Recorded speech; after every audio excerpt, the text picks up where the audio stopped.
Hi hello everyone, ಎಲ್ಲರಿಗೂ ನಮಸ್ಕಾರ. ಇವತ್ತು ನಿಮ್ಮ ಮುಂದೆ ಬರ್ತಾ ಇದ್ದೀನಿ ಪ್ಯಾರಿಸ್ ಒಲಿಂಪಿಕ್ಸ್ನ 2024 ಜಾವ್ಲಿನ್ ಥ್ರೋ ಫೈನಲ್ನ ಬಗ್ಗೆ ಮಾತಾಡೋಕ್ಕೆ. ಈ ತಮ್ನೇಲ್ನಲ್ಲಿ ಇರುವಂತೆ ಜಾವ್ಲಿನ್ ಥ್ರೋನಲ್ಲಿ ಭಾರತಕ್ಕೆ ಚಿನ್ನದ ಪದಕವನ್ನು ತಪ್ಪಿಸಿದ ಪಾಕಿಸ್ತಾನದ ಅರ್ಷದ್ ನದೀಮ್ ಇದು 100% ಸತ್ಯ ರೀ. ಅದೇ ರೀತಿ ಒಲಿಂಪಿಕ್ಸ್ನ ಅಥ್ಲೆಟಿಕ್ಸ್ ವಿಭಾಗದಲ್ಲಿ ಸತತ 2 ಪದಕ ಪಡೆದು ಇತಿಹಾಸ ಸೃಷ್ಟಿಸಿದ ಭಾರತದ ಅಥ್ಲೀಟ್ ನೀರಜ್ ಚೋಪ್ರಾ ಇದು ಕೂಡ 100% ಸತ್ಯ.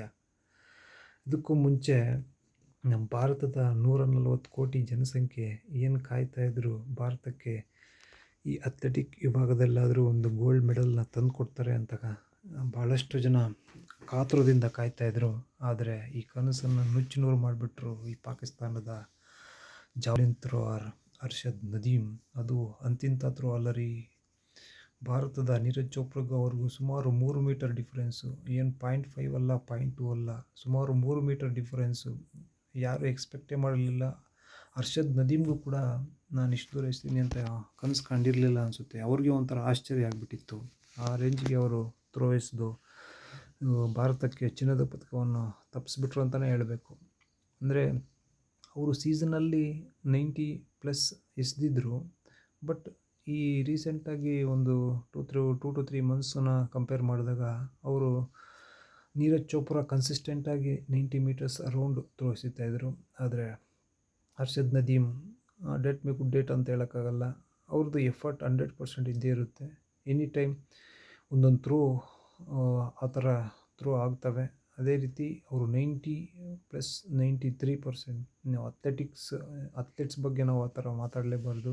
ಅವ್ರ ಎಫರ್ಟ್ ಎಷ್ಟಿರುತ್ತೆ ಅಂದರೆ ಅವರು ಏನು ಎಫರ್ಟ್ ಹಾಕ್ತಾರೆ, ಒಂದೊಂದು ಟೈಮು ಮಿಸ್ ಚಾನ್ಸ್ ಹೊಡೆಯುತ್ತೆ, ಒಂದೊಂದು ಟೈಮು ಭಾಳ ಲಕ್ ಥರ ಅಂತ ಹೇಳೋಕ್ಕಾಗಲ್ಲ.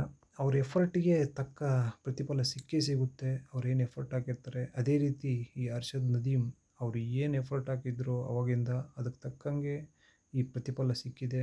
93 ಮೀಟ್ರು ಇಡೀ ಒಲಿಂಪಿಕ್ಸ್ ಇತಿಹಾಸದಲ್ಲೇ ರೆಕಾರ್ಡ್ನ ಸೃಷ್ಟಿಸ್ಬಿಟ್ರು.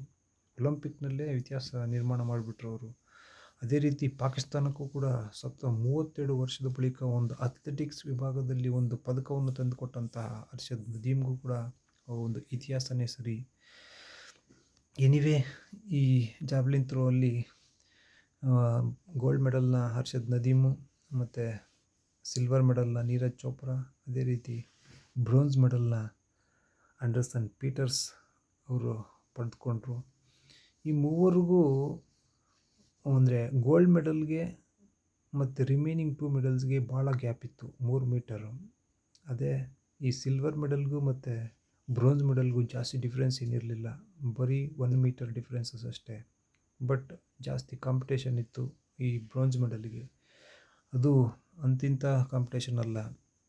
Last time the silver medallist Jakob Vadlejch ಅವ್ರನ್ನ ಯಾವುದೇ ಪದಕ ಇಲ್ದಿರೋ ಮನೆಗೆ ಕಳಿಸೇ ಬಿಟ್ಟರು ಈ ಪೀಟರ್ಸನ್.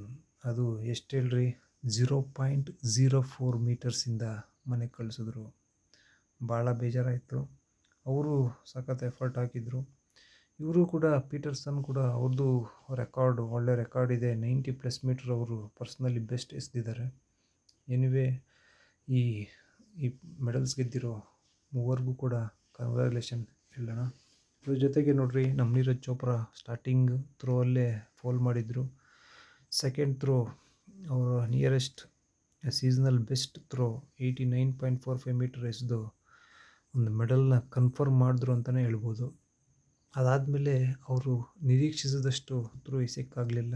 ಅವು ಕರೆಕ್ಟಾಗಿ ಫೋಲ್ ಆಗದೇ ಇದ್ದರೂ ಕೂಡ ಅವರೇ ಲೈನ್ ಕ್ರಾಸ್ ಮಾಡಿ ಫೋಲ್ ಮಾಡ್ತಾ ಬಂದರು. ಅವ್ರದ್ದು ಒಂದು ಥ್ರೋ ನಾನು ನೋಡ್ದಂಗೆ 3rd ಥ್ರೋ ಇಲ್ಲ 4th ಥ್ರೋ ಅವರು 100% ಎಫರ್ಟ್ ಹಾಕಿದ್ರು. ಜಸ್ಟ್ ಸ್ಲಿಪ್ಪಾಗಿ ಕಾಲು ಆಚೆ ಕ್ರಾಸ್ ಆಗಿಬಿಡ್ತು.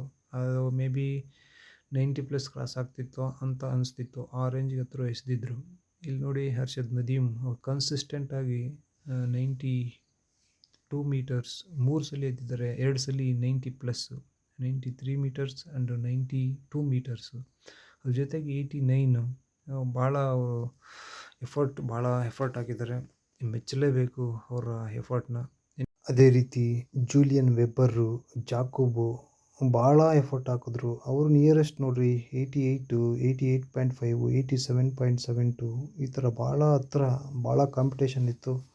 ಬಟ್ ಎನಿವೆ ಫೈನಲ್ಲಾಗಿ ನಮಗೆ ಆ್ಯಂಡರ್ಸನ್ ಪೀಟರ್ ಅವರು ಬ್ರೋಂಸ್ ಮೆಡಲ್ನ ಪಡೆದುಕೊಂಡು ಈ ಒಲಿಂಪಿಕ್ಸ್ ಇತಿಹಾಸದಲ್ಲಿ ಒಂದು ಮೆಡಲ್ನ ಪಡೆದ್ರು ಅಂತಲೇ ಹೇಳ್ಬೋದು.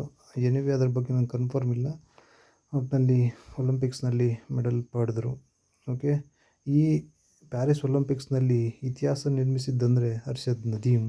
ಎಲ್ಲರ ಕನಸನ್ನು ನುಚ್ಚುನೂರು ಮಾಡಿಬಿಟ್ಟಂಥ ಈ ಹರ್ಷದ್ ನದೀಮ್ಗೂ ಕೂಡ ಹ್ಯಾಟ್ಸಪ್ ಹೇಳಲೇಬೇಕು. ಅವರು ಎಷ್ಟು ಎಫರ್ಟ್ ಹಾಕಿರ್ತಾರಂದರೆ ಯಾರಪ್ಪ ಹೇಳ್ಕೊಳಕ್ಕೆ ಅಷ್ಟೊಂದು ಇದಿದೆ. 93 ಮೀಟರ್ಸ್ ಅನ್ಎಕ್ಸ್ಪೆಕ್ಟೆಡ್ ಥ್ರೋ. ಅವ್ರಿಗೂ ಕೂಡ ಆಶ್ಚರ್ಯ ಆಗೋಯಿತು. ಆ ಒಂದು ಥ್ರೋ ಎಸ್ದಾದ್ಮೇಲೆ ನಮ್ಮ ನೀರಜ್ ಚೋಪ್ರಾಗೆ ಸ್ವಲ್ಪ ಟೆನ್ಷನ್ ಸ್ಟಾರ್ಟ್ ಆಯಿತು. ಒತ್ತಡ ಸ್ಟಾರ್ಟ್ ಆದಮೇಲೆ ಏನಾಯಿತು, ನೆಕ್ಸ್ಟ್ ಬರೋ ಥ್ರೋಸ್ ಎಲ್ಲ ಅಷ್ಟೊಂದು ಎಫೆಕ್ಟಿವ್ ಆಗಿ ಎಸೆಯೋಕ್ಕಾಗಲಿಲ್ಲ. ಅದು ಒಂದು ಡ್ರಾಬ್ಯಾಕ್ ಆಯಿತು. ಅದರಿಂದ ಸೆಕೆಂಡ್ ಥ್ರೋ ಏನು ಎಸೆದಿದ್ರು ಅದಾದಮೇಲೆ ಮತ್ತೆ ಅದಕ್ಕಿಂತ ಒಳ್ಳೆ ಥ್ರೋನ ಎಸೆಯೋಕ್ಕಾಗಲಿಲ್ಲ. ಇದರಿಂದ ಭಾರತ ಬೆಳ್ಳಿ ಪದಕಕ್ಕೆ ಮಾತ್ರ ಸೀಮಿತ ಪಡಬೇಕಾಯಿತು. Anyway thank you watching this video.